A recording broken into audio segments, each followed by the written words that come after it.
County has officially named June 2nd for removing its mask mandate. We have the perfect guest to talk about all things surrounding the coronavirus. It is time for our weekly visit with UW Health's Chief Quality Officer, Dr. Jeff Pothoff. Welcome back, Dr. Welcome Pothoff. Back. Good to be here with you guys. Okay, so why the 2 weeks wait? Yeah, I think, one of the reasons for the wait is it does give businesses, other organizations time to figure out what they're going to do. But more importantly, we do have a number of 12 to 15-year-olds that are looking to get vaccinated that aren't vaccinated yet. They'll likely at least have those first doses done by the time we hit June 2nd. Dane County officials are predicting that 75% will be vaccinated in 2 weeks' time. How significant is that?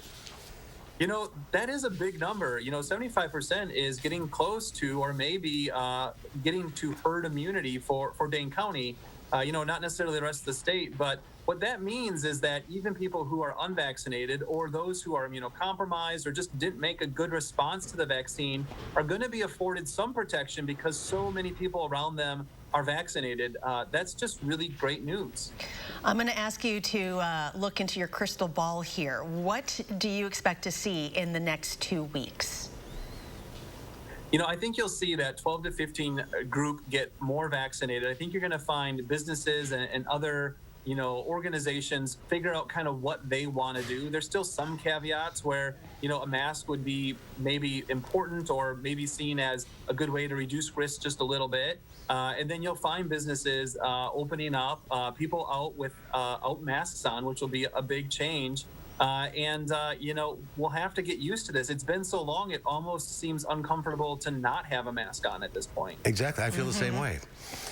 So let's talk about these breakthrough infections that people fully vaccinated end up getting coronavirus. What's going on? It does happen. What's going on there? It does happen, but I think the really important message is that it's exceedingly rare. The vaccines are very effective, but we know that no vaccine is 100% effective. And we will hear stories of some individuals who are unfortunate who come down with COVID-19. Lots of times they'll have other comorbid conditions, but their course of COVID-19 could be severe, and they may not make it. But I think if you look at the total vaccinations in the state, well over 2 million, and just I think over 1,100 cases of breakthrough, that makes for really good odds that these vaccines are going to protect you. There isn't anything you could do in particular to prevent being that breakout case. You're just unlucky. Dr. Pothoff, what's your opinion on mixing the vaccines? If you started off with Pfizer and your second one you get Moderna or vice versa, is that okay? Right now, we don't recommend that just because we don't know what actually happens. There aren't very many studies or any studies that tell us definitively what happens if you get a Pfizer and then a Moderna or vice versa. So our recommendation at this point is if you start with a Pfizer or if you start with a Moderna, finish with a Pfizer, finish with Moderna, because then we feel confident you're getting that full 94, 95% efficacy. It's just a safe way to do it. And now we're hearing reports that some people that are fully vaccinated with Moderna or Pfizer are getting a J&J as sort of a booster.